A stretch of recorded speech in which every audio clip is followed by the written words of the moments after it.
അപ്പോൾ ഇതാ കർക്കിടക മാസത്തിലെ നല്ലൊരു ഞായറാഴ്ചയാണ്. തുടക്കം നല്ല രീതിയിലായിരുന്നു. അതായത് രാവിലെ നേരത്തെ എണീറ്റ് ക്ലീനിങ് എല്ലാം കഴിഞ്ഞ് കുളിയൊക്കെ കഴിഞ്ഞ് കോലണിയലും കഴിഞ്ഞ് വിളക്കൊക്കെ വെച്ച് നല്ല ഉഷാറായിട്ട് നല്ല തുടക്കമായിരുന്നു കേട്ടോ. പക്ഷേ തുടക്കം മാത്രമായിരുന്നു ഈ നല്ലതും ഉഷാറൊക്കെ ആയിട്ടുണ്ടായിരുന്നത്. പിന്നീട് സംഭവിച്ച ട്വിസ്റ്റ് എന്താണെന്നല്ലേ, ഇതാ കൂടുതൽ വൈകാതെ നമുക്ക് പെട്ടെന്ന് തന്നെ കാണാം കേട്ടോ. അതായത് രാവിലെ എണീറ്റ് ഞാൻ ഈ പറഞ്ഞ പോലെ പരിപാടികളെല്ലാം കഴിഞ്ഞ് ഒന്നുകൂടെ ഉഷാറായിട്ടൊന്ന് മുൻവശത്തൊക്കെ വന്ന് നോക്കി ഇങ്ങനെ ഇനി നല്ല ഉഷാറായിട്ട് നമ്മൾ കിച്ചണിലേക്ക് കയറാൻ നിൽക്കുകയാണ് കേട്ടോ. ക്ലീനിങ്ങും കാര്യങ്ങളും എല്ലാം കഴിഞ്ഞു. ഇനിയിപ്പോൾ തന്നെ നമ്മുടെ വാഷിംഗ് മെഷീനിൽ കുറച്ച് തുണികൾ വാഷ് ചെയ്യാനിട്ടിട്ടുണ്ട്. അതും കൂടെ വാഷ് ചെയ്ത് എടുത്ത് കഴിഞ്ഞാൽ നമ്മുടെ ഈ ക്ലീനിങ് സെക്ഷൻ കഴിഞ്ഞു. പക്ഷേ കിച്ചണിലേക്ക് കയറിയിട്ടില്ല കേട്ടോ.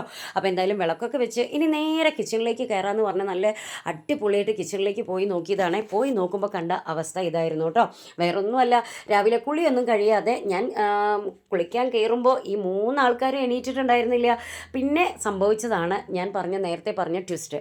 അതായത് ഞാൻ കുളിക്കാൻ കയറിയപ്പോൾ 3 പേരും കൂടെ പെട്ടെന്ന് എണീറ്റ് വേഗം അമ്മയ്ക്ക് ഒരു സർപ്രൈസ് തരാൻ നോക്കിയതാണ് കേട്ടോ. അമ്മ കുളി കഴിഞ്ഞ് വരുമ്പോഴത്തേക്കും ദോശ, കാന്തി, ചട്നി ഇതൊക്കെ ഉണ്ടാക്കി വെക്കാമെന്ന് പറഞ്ഞിട്ട് കയറിയതാണ്. കയറിയ ഉടനെ തന്നെ ഫ്രിഡ്ജിൽ നിന്ന് 1/2 ലിറ്റർ പാൽ അങ്ങോട്ട് താഴെ വീഴ്ത്തിയിട്ടുണ്ട്.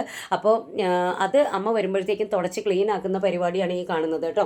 പിന്നെ ഇതാ കണ്ടില്ലേ, നല്ല നീറ്റാക്കിയിട്ട് സൂപ്പറാക്കിയിട്ട് പോയതാണ് കേട്ടോ ഞാൻ ഈ കിച്ചൺ നല്ല ഫ്രഷായിട്ട് അടുക്കളയിൽ കയറാൻ വേണ്ടിയിട്ട്. അപ്പോൾ എന്തായാലും ഇത് കണ്ടതോടുകൂടി 3നെ ഞാൻ അവിടുന്ന് അടിച്ച് ഓടിച്ചിട്ടുണ്ട് കേട്ടോ. ഇനി ഈ പരിസരത്ത് കാണരുതെന്ന് പറഞ്ഞ് ഓടിച്ച് വിട്ടിട്ടുണ്ട്.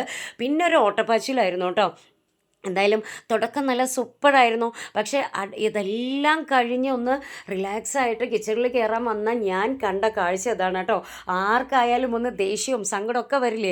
എന്തായാലും അതെല്ലാം ഉള്ളിൽ ഒതുക്കിയിട്ട് ഇനിയിപ്പോൾ എന്താ ചെയ്യുക, വേറെ വഴിയൊന്നുമില്ലല്ലോ എന്ന് വിചാരിച്ച് ബാക്കിയുള്ള മാവ്, വളരെ കുറച്ച് മാവേ ബാക്കി ഉണ്ടായിരുന്നുള്ളൂ കേട്ടോ. ആ മാവ് വെച്ച് ഇനി വേഗം ഹരിയറിന് ദോശ ഉണ്ടാക്കാമെന്നും പറഞ്ഞിട്ട് ദോശ ഉണ്ടാക്കുമായിരുന്നു. കാരണം ബാക്കിയുള്ള ദോശകളൊന്നും ഹരിയറിന് കൊടുക്കാൻ പറ്റില്ല, ഇതാണ് കോലം.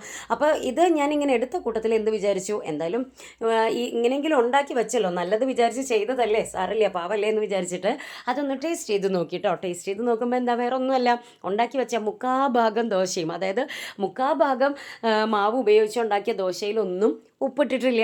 ഇനിയിപ്പോൾ എന്താ ചെയ്യുക, ഒന്നും ചെയ്യാൻ പറ്റില്ല. എന്തായാലും ഓടിപ്പോയി ബാക്കിയുള്ള ആ കുറച്ച് മാവിൽ കുറച്ച് ഉപ്പ് ഇട്ട് വേഗം ഹരിയേട്ടന് ഒരു 2-3-4 ദോശ എങ്ങനെയെങ്കിലും കിട്ടുവാണെങ്കിൽ കിട്ടട്ടെ എന്നൊക്കെ വിചാരിച്ച് വേഗം അത് അവിടെ റെഡിയാക്കി കൊണ്ടിരിക്കുന്നുണ്ട്. അതിൻ്റെ ഇടയിൽ ഇതാ കിച്ചൺ മൊത്തം ഒന്നും ക്ലീൻ ആക്കി പഴയ പോലെ ആക്കാനുള്ള പരിപാടിയിലാണ് കേട്ടോ. അങ്ങനെ ഇതാ വേഗം പാത്രങ്ങളൊക്കെ കഴുകി വെച്ച്, ഇതൊക്കെ ഇപ്പോൾ അതാ അവരുടെ പരിപാടിയുടെ ഭാഗമായിട്ട് കിട്ടിയ പാത്രങ്ങളാണ് കേട്ടോ ഇതെല്ലാം. അങ്ങനെ വേഗം ക്ലീനിങ് ഒക്കെ ഒരുവിധം അവിടെ റെഡിയാക്കി വെച്ചു. എന്നിട്ട് വേഗം ഹരിയേട്ടനുള്ള ദോശ ഉണ്ടാക്കി കൊടുത്തിട്ടുണ്ട് കേട്ടോ. ഹരിയേട്ടനാണെങ്കിൽ ജീവനും കൊണ്ട് ഞാനിതാ പോകുന്നേന്നും പറഞ്ഞ് ജീവനും കൊണ്ട് ഓടുന്ന ഓട്ടമാണ് കേട്ടോ. കാരണം വേറൊന്നുമല്ല, കാന്തി ഒരു അടിപൊളി കാന്തി ഇതെല്ലാം ചെയ്തു വെച്ചിട്ടുണ്ടായിരുന്നു. ഈ കുറച്ച് സമയം കൊണ്ട് അത്രയും ദോശ ഉണ്ടാക്കി വെച്ചിട്ടുണ്ടായിരുന്നു, കാന്തി ഉണ്ടാക്കി വെച്ചിട്ടുണ്ടായിരുന്നു കേട്ടോ. ചട്നി ഉണ്ടാക്കാനുള്ള സമയം കിട്ടിയില്ല ഭാഗ്യത്തിന്. അപ്പോൾ എന്തായാലും ആ കാന്തി ഒക്കെ കഴിച്ചിട്ട് നമ്മുടെ ഹരികൃഷ്ണൻസിലെ മോഹൻലാലും മമ്മൂട്ടി ഉണ്ടല്ലോ, എരിവും പുളിയും ഒക്കെ ആയിട്ട് ആ അവസ്ഥയിലാണ് ഇപ്പം നമ്മുടെ ഹരിയേട്ടൻ കടയിലേക്ക് പോയിട്ടുള്ളത് കേട്ടോ. ആൾ എന്തായാലും വേഗം അവിടെ നിന്ന് എസ്കേപ്പ് ആയിട്ടുണ്ട്. ഇനി നീയായി, നിൻ്റെ മക്കളായി, ദോശയായി, എന്താ വെച്ചാൽ നിങ്ങളായിക്കോന്ന് പറഞ്ഞാൽ ആൾ അവിടെ നിന്ന് ഓടി രക്ഷപ്പെട്ടു. അപ്പോൾ എന്തായാലും ഹരിയേട്ടൻ അങ്ങനെ ഷോപ്പിലേക്ക് പോയി. പിന്നെ കുറച്ച് നേരം കൂടെ പണിയെടുത്ത് അങ്ങനെ ക്ലീനിങ് എല്ലാം കഴിഞ്ഞ് സെറ്റായി കേട്ടോ. ഇനിയിപ്പോൾ ഉള്ള ദോശ കഴിക്കണം. അപ്പോഴാണ് വന്ന് നോക്കുമ്പോൾ നോക്കിക്കേ, നമുക്ക് തോന്നുമോ ഇത്ര നേരം ഇത്രയും പരിപാടികൾ ഒപ്പിച്ച 2 എണ്ണമാണ് ഇരിക്കണമെന്ന് നമുക്ക് തോന്നുമോ? 3 കുളിച്ചുകൊണ്ടിരിക്കുക കേട്ടോ. ഇവർ 2 കുളിയൊക്കെ കഴിഞ്ഞ് വന്നിരിക്കുകയാണ്. എന്തായാലും അയ്യോ എന്തൊരു പാവം കുട്ടികളാണ്. ആരെങ്കിലും കണ്ടാൽ പറയുമോ, ഒന്ന് പോയി തൊട്ടാൽ പോലും ഇങ്ങോട്ട് ഒന്നും ചെയ്യില്ല, ഒരടി കൊടുത്താൽ പോലും ഇങ്ങോട്ട് ഒന്നും ചെയ്യില്ല. അങ്ങനെ പഞ്ചപാവങ്ങൾ. എന്തായാലും 3 പേർക്കും അക്കടി പറ്റി. നല്ല വിഷമമുണ്ട്. കാരണം അമ്മയ്ക്ക് ഉപകാരം എന്ന് വിചാരിച്ച് ചെയ്തത്, അമ്മയ്ക്ക് നല്ലൊരു സർപ്രൈസ് കൊടുക്കാൻ വേണ്ടി ചെയ്ത പരിപാടിയാണ്. പക്ഷെ അതിങ്ങനെ ആയി പോയതിൽ 3 പേർക്കും നല്ല വിഷമമുണ്ട് കേട്ടോ. പിന്നെ നമ്മുടെ ഹരിയേട്ടനെ ഓടിയത് എന്തിനാന്ന് ഇപ്പം മനസ്സിലായല്ലോ. ഇതാ അവരുണ്ടാക്കിയ കാന്തി കഴിച്ചതിൻ്റെ ബാക്കി അവസ്ഥകളാണ് ഈ കണ്ടുകൊണ്ടിരിക്കുന്നത് കേട്ടോ. ആരും എന്നെ ചീത്ത പറയരുത്, എന്നെ വഴക്ക് പറയരുത്. ഇത് അവരായിട്ട് തന്നെ ഉണ്ടാക്കി വെച്ചതാണ്. അത്രയ്ക്കും എരിവായിരുന്നു കേട്ടോ. എരിവെന്ന് പറഞ്ഞാലും പോരാ, അത്രയ്ക്കും എരിവായിരുന്നു. അപ്പോൾ ഞാൻ പറഞ്ഞു സാരല്ല, എന്നാൽ ഇനി വേണ്ട, സാരല്ല അത് പോട്ടെ, അമ്മ വേറെ ഉണ്ടാക്കി തരാൻ പറഞ്ഞപ്പോൾ അതൊട്ട് സമ്മതിക്കില്ല. അവർ കഷ്ടപ്പെട്ട് ഉണ്ടാക്കിയതാണ്. എത്ര നേരം അവർ പാഴാക്കി ഇത്രയും സാധനങ്ങളൊക്കെ എടുത്ത് കഷ്ടപ്പെട്ട് ഉണ്ടാക്കിയതാണ്. അപ്പോൾ ഇത് തന്നെ ഇന്ന് കഴിച്ചാൽ മതിയെന്ന് ഒരേ ഒരു വാശിയായിരുന്നു. അങ്ങനെ എല്ലാവരും ഇത് കഴിച്ചിട്ടുണ്ട് കേട്ടോ. അപ്പോൾ ദാ ഈ കാണുന്നതാണ് എൻ്റെ ദോശയും എൻ്റെ കാന്തിയും കേട്ടോ. അപ്പോൾ എന്തായാലും കഴിച്ച് നോക്കട്ടെ. അവരുടെ ആക്ഷനും കാര്യങ്ങളൊക്കെ കണ്ടപ്പോൾ ഞാൻ അത്രയ്ക്ക് അങ്ങോട്ട് പ്രതീക്ഷിച്ചില്ല. പക്ഷെ കഴിച്ച് നോക്കിയപ്പോൾ ഹരിയേട്ടൻ ഹരികൃഷ്ണൻസിലെ മോഹൻലാലിനെ മമ്മൂട്ടിയെയും പോലെ ഓടിയെങ്കിൽ ഞാനിനി ഏത് ക്യാരക്ടറാണ് ഞാൻ എടുക്കേണ്ടത്, ഞാൻ നാഗവല്ലിയായി പോവുമോ എന്നൊക്കെ വിചാരിച്ചു. പക്ഷെ എന്തായാലും സംഭവിച്ചില്ല. ഞാൻ എൻ്റെ ആ ഒരു എന്താ പറയുക അമർഷവും വിഷാദവും എല്ലാം ഉള്ളിലൊതുക്കി പുറത്ത് ആ നല്ലൊരു കാരണം അത്രയും അവർ എഫേർട്ട് എടുത്ത് സർപ്രൈസും ഒക്കെ തരാൻ നോക്കിയതാണ്, അമ്മ ഹെൽപ്പ് ചെയ്യാൻ നോക്കിയതാണ്. അപ്പോൾ എന്തായാലും ഞാൻ അതിനെ അങ്ങോട്ട് നിരുത്സാഹപ്പെടുത്തിയില്ല.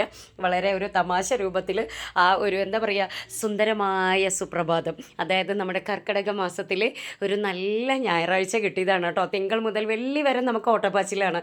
അപ്പോൾ ഒരു ശനി ഞായറും കിട്ടിയപ്പോൾ ഒന്ന് റിലാക്സ് ആയിട്ട് കാര്യങ്ങളൊക്കെ ചെയ്യാം എന്നൊക്കെ വിചാരിച്ചതാണ്.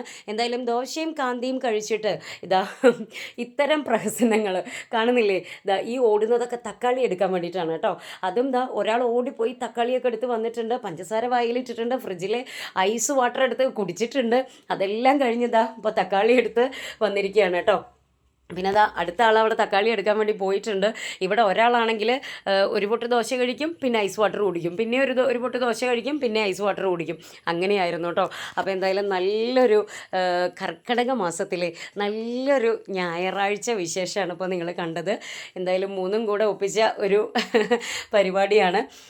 അപ്പോൾ എന്തായാലും ഇന്നത്തെ ഈ ഒരു നല്ല വിശേഷം നിങ്ങളുമായിട്ട് പങ്കുവച്ചു. ഇനി നമുക്ക് മറ്റ് ഇതുപോലെയുള്ള വിശേഷങ്ങളുമായിട്ട് നമുക്ക് വീണ്ടും കാണാം. അതുവരേക്കും എല്ലാവർക്കും ബൈ.